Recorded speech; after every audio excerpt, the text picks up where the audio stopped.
Kailangan nila ng panalo para magpatuloy pambuhay nila dito sa regular season. Ngayon ay sisimulan natin ang game number 1 draft. Blue side, ang TNC Pro Team, at nandito tayo sa Expanding Rivers.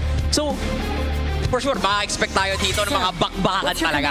Yeah, I'm expecting yung TNC dito na maglabas ng either counter pick, first pick laban sa Team Falcons. Maybe they snatch away the Harley, maybe they steal the Suyu as well mula kay Kyle. But there's also that Marcel na hindi naman nagalaw sa patch, and marami nang nagiging talagang prominent Marcel players dito sa ating current season. And I feel like Shaknu is also a good Marcel player. So there's definitely that chance na makita natin yung Marcel first pick. Pero again, ang dami kasing open.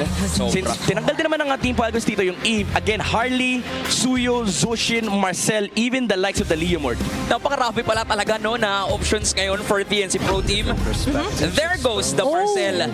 Nasa Infinix Keys to Victory natin na kailangan nilang i-ban out yung Marcel, pero pwede rin namang sila yung pumili. Maganda to actually dahil nabanggit nga natin, Shaknu is one of the very efficient players when it comes to the Marcel. Plus, they play right to their strengths. Diba kung sakaling magko-contest sa mga big objectives ang TNC sa early game na nabanggit nga ni Midnight at ni Wolf sa K2V natin na kailangan nilang punanan, Marcel is the way to go. Tama. Diba? So, ngayon, since napakaraming open at daming options para sa Falcons. Yeah, Suyo, Claude, Zushin, Claude, even yung Harit ay definitely open for them to take.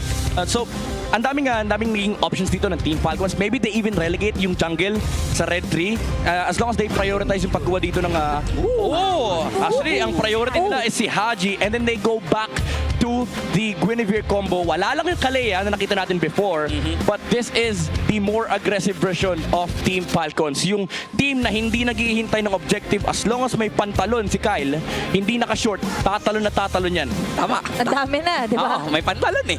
Diba? Kaya lalaban lang. Medyo na-caught off guard ako doon, Sir Midnight. Pero ito din, balikan natin yung pinag-usapan natin sa panel kanina na yung Harley eh medyo na-nerf, pero parang hindi naman kasi siya totally na-nerf eh. Andun pa rin capability niya to snowball. Plus, yung early poke around kasi ang pinaka-beautiful dito for TNC. Na-discuss to last night actually yung Jushin and Harley is a very great way to capitalize the early game. Yeah. Pero nga lang, ang concern natin dito kasi, di ba aggressive Falcon kasi to against early game-centric TNC. Yeah, ang mga makita pa nga natin dito, there you go. Kinuha na yung Claude. So, na-secure na yung gold laner for Team Falcons. Maybe they remove some of the gold laners as well from the side of TNC. Tanggalin nila yung carry, yung Clint na nagiging popular na sa metagame natin. And the beauty of their draft right now for Team Falcons is sila din yung mauuna sa second phase. So, pwede pa nila makuha yung mga Hilda, yung mga Khalid na typically pinangsasagot sa isang Marcel. Oo. Tsaka, actually, yung mapapansin nga natin dito, parang hindi naman yung TNC yung makakapagdikta ng draft. Yes. Kasi ang daming nakuha ng Falcons na gusto nilang makuha. Diba? So, masabi natin na medyo nagkakaroon talaga ng reaction sa isa't isa. At ang nagiging target ngayon, si Benny. Si Benny na alam naman natin kung gaano kagaling bilang isang gold laner. Pero ngayong season, sabihin na natin na hindi siya ganoon nag-stand out in compare with other gold laners. Ang bilis kasing napo-forecast ng bagyo ngayon. Definitely dahil din sa naging change sa meta. Although, mas magbe-benefit sana si Benny when it comes to traditional gold laners sa marksman. Pero ang problema kasi yung mga kasama niya ngayon ay tila ba nako-close off din. Yep. At dito yung nakasanayan natin na Shaknu dati na nambablock. Pero kasi the idea is that for TNC to find their groove yet again, starting it off with building around Zyda muna. Oo. Nandun yun sa Keys to Victory natin, di ba? Play around Zyda. Last bans, Midnight. Ano bang may expect natin dito? I think marksman still. Maybe Clint, carry. Tanggalin na lang nila yung mga options. Or some Bennett QD comfort. Bruno. Yeah, that's a good ban. It's a good laner against the Claude. Yung Clint, same archetype din. Wow. But I think the beauty of the draft ng Team Falcons is pwede nilang kunin yung hero ni Flak dito. They can go for the Sora. Even though they're against sa Marcel. Pero ang pinili nila is yung flex na pwede mong ilagay yung Hilda sa roam, pwede mo ilagay yung Hilda sa XP. Doesn't matter. Maitatago mo pa yung last pick ng Team Falcons. So for TNC, they don't know what they're up against. Hindi manguhula sila kung ano yung XP lane ng Team Falcons. They still yet to pick a marksman though. And I think viable dito yung carry still. Pero ang problema kasi ang daming dive ng Team Sobra. Falcons. Yun nga, parang hindi magiging madali yung buhay Yes. ni Benny Cutie dito sa game na to. There goes the Terisla for that sustainability na kulang sila. Plus, no. the Yisun Shin. Medyo napapaunaw ka. Bakit, Midnight? I mean, naging discussion to coming into week 4 kung gaano ba ka-effective yung Yisun Shin gold lane. So far, there's only one guy that's proven to the Philippines, to the entire nation, why it works. It's been Savero from Onyx Philippines. Pero other gold laners, maybe they have a couple of wins with the hero, pero we cannot say that it was a successful campaign for the Yisun Shin Gold. So, medyo malaki yung tinatahak na problema dito ng TNC. Pero siguro on sa part, ang gusto na lang nila, may side-by-side naman na Terisla na mahahawakan sa Trimar. Pero sobrang tricky talaga, especially after the traces, you're easily catchable here by Team Falcons. And I do agree na ito yung time para sa kanila talaga to go all in. Dive kung dive agad, especially with the Lapu here on the flap. Parang swimming na swimming yung Team Falcons dito. Diba? Dive kung dive. Pero kayo super fans, scan nyo na yung QR code and predict the match winner correctly para magkaroon kayo ng chance manalo ng 1,000 MLBB Diamonds. Game 1 pa lang. Pero nakikita natin dito na mukhang hindi talaga i-give up ng Falcons. Hindi nila hahayaan ang TNC Pro Team na maging madali itong possible last chance para sa playoffs ng TNC. I like the draft of Team Falcons, honestly. It's very honest. It's very straightforward. They picked up the Lapu para meron silang straightforward answer versus the Yisun Shin. And then this very aggressive comp. Usually, ito yung mga successful against the Harley kasi, yes, sabihin natin may snowball component, yung isang Harley jungle pick. The problem is, if there's a lot of heroes that dive and go on you, sinong gagamitan mo ng Deadly Magic and sinong ibaburst mong target? Tignan natin kung anong gagawin ng dalawang teams natin dito. Again, this is the edge of elimination. Makakalason ba ang Phoenix Army? Yung 2% chance na meron sila, malalagpasan ba nila? Makakatagos ba sila sa Team Falcons? Sisimulan natin ang game number 1. Shaknu, kung makaka-expect naman tayo dito na agresibo din ang TNC. They have to be. Especially na all eyes are on this game as well. Na nabanggit nga natin, may capability mag-snowball. Pero para maging posible yun, of course, they have to be very proactive pagdating sa mapa. Oo, lalong-lalo na agresibo din kasi yung lineup dito ng Falcons. Pero usapan natin, napakarami nilang pang-dive. And tila ba, gusto pa nilang paliitin yung 2% chance na yun. Yeah, sobrang laking problema ng existence ni Hilda in this game.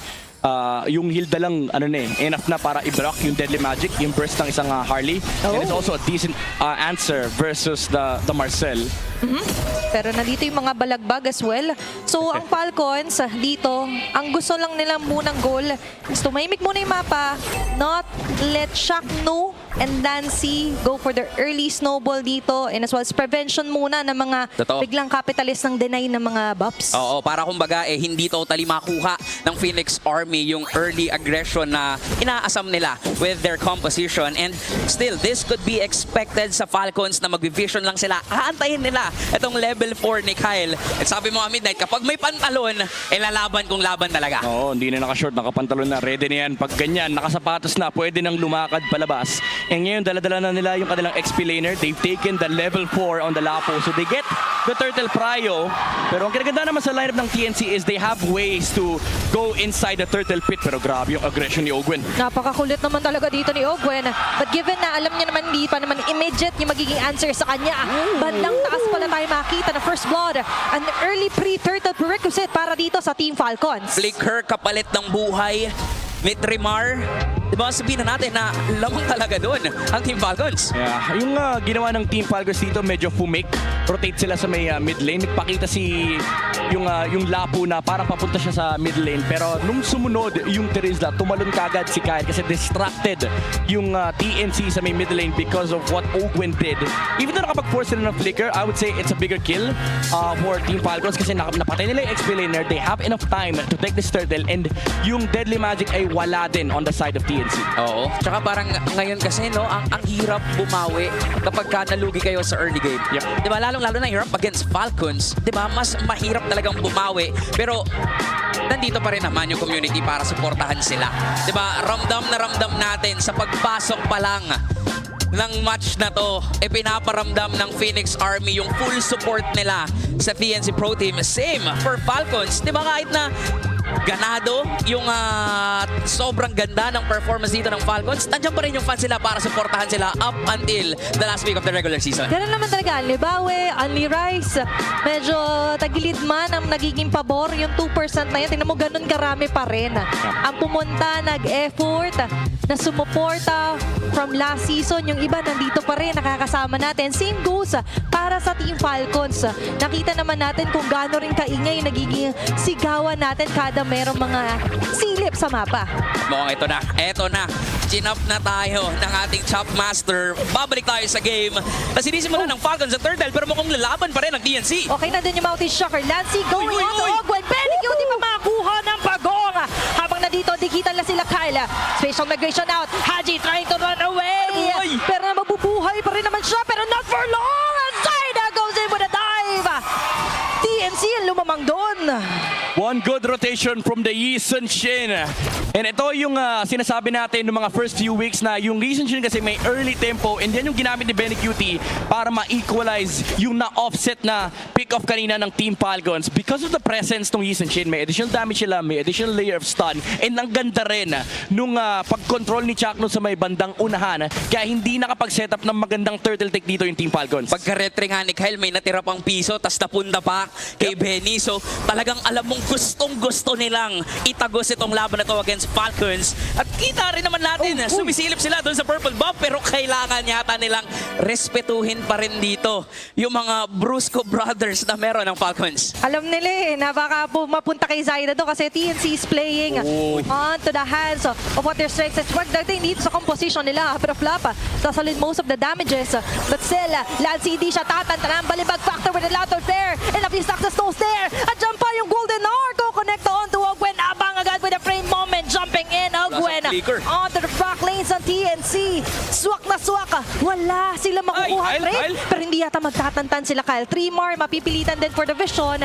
But all of that, walang magiging equalized na play. At mukhang lalamang pa doon ang Falcons dahil kay Super Marco. Yeah, ito yung chill na Super Marco. Gumising siya ngayong araw. Ang sinabi niya, gusto ko lang mag-farm. Gusto kong macroin yung kalaban ko. Tore lang ang nakikita ni Super Marco ngayon. At syempre gold. Oo, di ba parang super macro na nga din, Super di ba? macro. Pwede nang palitan yung pangalan niya sa kung gaano siya ka-focus dito having the Demon Hunter sword. So, ma-expect tayo dito na pwede siyang sumama, pwede ring hindi kasi depende sa trip talaga niya kung anong trip niya pagkagising niya ngayong araw. Oo, pero ito kakaiba yung trip ni Benny QT. Papunta sa Sky Piercer. Okay. Yung trip nung Yi Sun Shin. Okay, so immediate agad yung gusto niya magkaroon ng stacks para sa Kyle as well. Going for the jump. Medyo mahuling alas si Chuck. No, hindi mapapakinabangan masyado yung free moment niya. Pero 3 more with penalty zone. Sasalin yung Valor Crim dito para kay Flop. At kay Kyle. Lancy will get the trade. Si Di Benny, siya nandiyan na. tatantan. Benny, pakyat na rin. Sino nga ba kailang mahuhuli pag didiskitahan na bitawan ng Team Falcons? Yung turtle na kanina pa Kyle. nila sinisimulan. Pero lalaban sila Kyle and Haji. Owen on the Zoido. front side. Will still secure the turtle. Sa may balibag. Papunta doon kay Benny Cutie sila Kyle.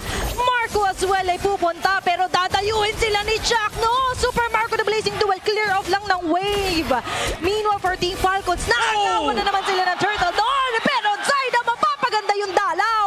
Nakakahanap ang Phoenix Army dito ng mga maliliit na bagay na nagiging rason kung bakit sila pa ang lumalamang sa mga trades. Yeah, they find these small punishes. Nagsimula yung clash mula sa isang magandang set mula kay Haji. But that slow turtle take actually benefited Zaita a little bit kasi nakadalawang bato siya ng Deadly Magic and nakahanap pa sila ng isang magandang pick-off with the setup mula rin sa Platinum Stop mula dito kay Chakno preventing the Guinevere from jumping out. And ito na nga yung binabanggit natin kanina. Kumpleto na yung Sky Piercer ni Benny. Kung yung kabila nakapantalon, ito walang sapatos. Rekta Sky Piercer yung Yi Sun Shin. Hindi na magmamatter kung papaltusin siya eh. Magmamatter na dito talaga eh. Laban lang siya ng laban. Pero pag dumadayo ka kahit sa mga basketball, pag nakapaa yung kalaban mo. Abahan ka na. Oo. Diba? Ice tubig lang puhunan. Ice tubig lang pero alam mong Ginaji at ganun yung nagiging puhunan din Ayun dito na. ng TNC. Nagsapatos na, nagsapatos Ayun na. na. Ready na, ready na. Okay. Medyo, medyo pumaldo eh. Mapipituhan kasi siya doon eh. Kailangan, sabi ni Ref, magsapatos ka muna. Tama. Okay, pero sa ngayon, nakita naman natin kung gaano rin kabilis yung nagiging rotation dito ng TNC. Nabibigla ako na all of a sudden, iba rin yung gising nila. Hindi lang si Super Marco ang naging ibang gising. Ayun nga, di ba? We're talking about kung paanong nakakalamang ang TNC at kung paano sila nakakahanap dito ng mga maliliit na bagay which eventually lalaki yan kapag ka paulit-ulit nilang nagawa. Pero for Falcons, mukhang nag-iba din yung trajectory nila dito. Oo. Mukhang umiwas sila sa gulo. Yeah, ang kinaganda kasi sa laro ng TNC ngayon is talagang sila yung medyo aggressive pagdating sa harap ng pick-off. Even though may mga tanky frontliners sa side ng Team Falcons, tumataas na rin kasi yung damage ng Eason Shin, tumataas din yung damage ng Harley. So for Team Falcons, medyo kailangan mo talagang pabagalin yung laro up to the point na kaya nang lumaban ng Claude. Pero ngayon, minamadali Gwen on a very heavy side doon. But it's Kyle Kyle. tatalon. May station negation. Siya pa yung Violet Reclaim! Kaso makakapagod pa ba yung mga members? Hindi. Benny Cutie is already down. Flap as well ay sasagot with the Bravest Fighter. Napalayo sila Chuck no Tremor and Zaida habang yung turtle ngayon napapaligiran na ng Falcons. They're taking flight.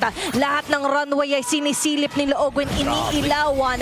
And that one turtle ay finally makukuha na ng Haji. Team Falcons. Lipat naman tayo sa may bandang gitna. Haji, Grabe naman! makakasal dito nila ni Oh, Magic Blazing sabay si Duet! Super Marco the Blazing Duet! Simon pati buhay dito ni Lancy sabay basag ng tore para sa Team Falcons. Nakakatakot kalaban ng Falcons kasi tila ba kapag inaway mo yung isa sa kanila, galit yung iba eh. Oo, may responde eh. And kanina, naramdaman ng TNC parang pwede sila manlaban kaso nandun yung pantalon na naman mula kay Kyle getting that pick off against TNC. And because of the fact na may copy rin kasi sila ng Golden Hour, meron silang reset capacity para balik na rin yung team fight. And habang tumatagal kasi yung clash, dun mo mararamdaman yung effect ng Valentina, yung Guinevere, yung Claude, na constantly meron silang output ng DPS. Meron silang kakayahan na patagalin yung clash kasi habang tumatagal yung laban, mas mataas yung kanilang damage. Totoo. Nakikita din natin kung paano nila pinapa-turn dito yung Yep. TNC or kinakite yung TNC para sila yung makalamang. And nakikita na natin ngayon na sa isang iglap ay nakuha agad ng Falcons yung lead dito. So for TNC, as of now, mukhang kailangan nilang pag-isipan maigi kung sino ba talaga yung pupuruhan nila. Yeah. And Ay. lalo ngayon, yung tempo ng game ay papunta na sa side ng Team Falcons. Now Hala. it begs the question, worth it ba yung pagbili ni Benny ni Sky Piercer? Kaso yung talo ni Kyle, maiwasan doon ni Zaida. Pinakagilid naman, magkakaroon Habol ng habol para kay Shakno. Mahuli sila Flap. Let's Gwen go. madadampot. Siya na naman ang pinipilit ni Versito na TNC Pro Team. Makakatakas pa ba? Hindi! It's going to be a kill spree here para kay Flap! Zaida. Pero Flap! With a jump! Sabay combo na nga dito ni Haji. Pati na ni Super Marco the Blazing Duet. Lancy! Lancy may iwan. Crimson Beacon is already Ilom! in. Pero mahabol pa rin siya dito ni Haji. Siya pa yung gumaya. Siya pa yung magiging original. That's going to be 2 or not only 2. That's 3 members now for TNC. Ito yung sinasabi natin, pag may pinuruhan kang isa, 4 yung babalik sa'yo.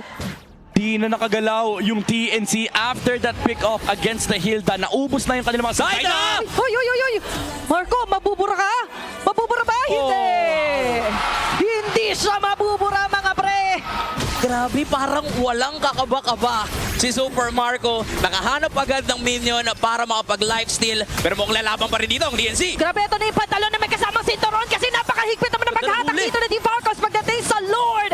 Haji, mahuli nga lang dito ng 3 mar pati nila. Si Pailaw ay nandyan. Tatalong, babalik sila Kyle.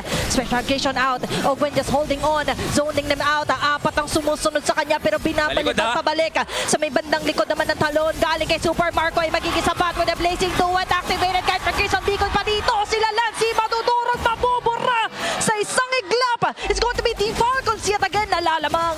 Sa nakikita nating takbo, kung minsan ay masasabi mo talagang hindi worth it maghabol.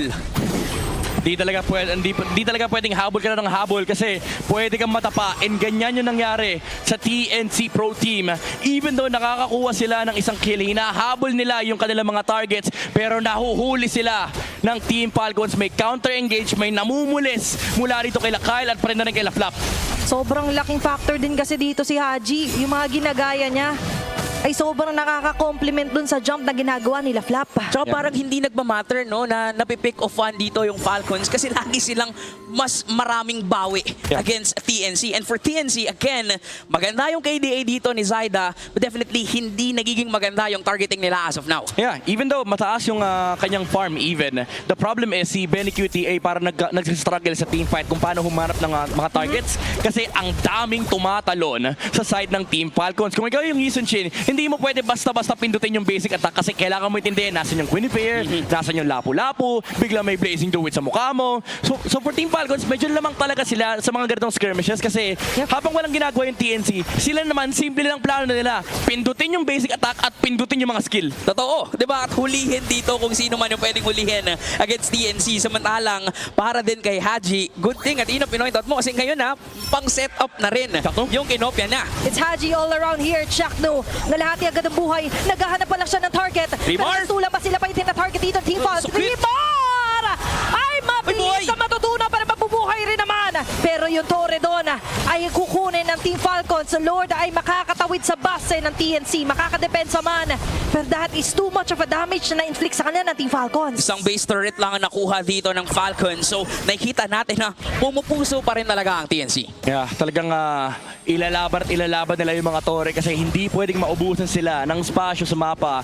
Lalo ngayong sa estado ng game ay kapag tumatagal yung takbo ng laro natin ay lalo lang tumataba yung Claude. Lalo lang nagkaka-item si Super Marco and lalo lang tataas yung kanilang damage per second. Especially now with this upcoming Malefic gun na binubuo ni Super Marco. Lalo lang sasakit yung kanyang damage. Lalo lang ding sasakit si Dexter. At lalo lang ding mas mahihirapan ba dito ang TNC na hanapin at hulihin si Super Marco. Diba? Kasi hindi na kailangan lumapit pa gaano ni Super Marco. Meanwhile, for TNC, sila naman, kailangan nilang ipilit maabot yung Claude dito sa game na to. 5K gold lead ang nasa kamay ng Falcons. Pumupuso pa rin ang TNC Pro Team. Magkakalord tayo dito pero kung usapang objectives, wala pang touring nakukuha kahit isa ang TNC. Yeah, it's because of the textbook play na nilalaro ng Team Falcons. As you can see in the timeline, dahan-dahan, unti-unti sinasagad ng Team Falcons yung kanilang advantage. If hindi nila kailangan lumaban, hindi sila lalaban. They're just going for the trades. And yan yung nakikita natin sa kanilang macro decision. Alam nila kung kailan yung kanilang mga proper timings, alam nila kung ano yung hinihintay nilang items, and alam nila kung ano yung power spike ng kanilang composition. And as of now, hindi pa rin natin nakikita na nagkakaroon ng stock Wala pa. yung Skypiercer dito ni Benny.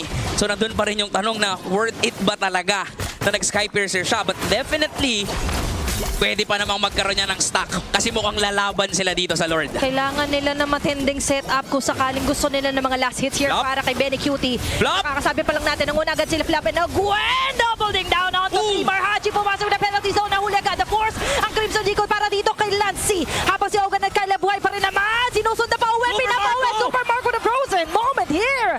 Na-activate agad yung Winter Crown. Umatras sa 3 burado para sa TNC. Ang daming nangyari pero walang ni isang namatay sa Team Falcons at mukhang hindi na nga sila maglalord. Dalawa na nakikita rin sa Rekta TNC. Pasok kung pasok.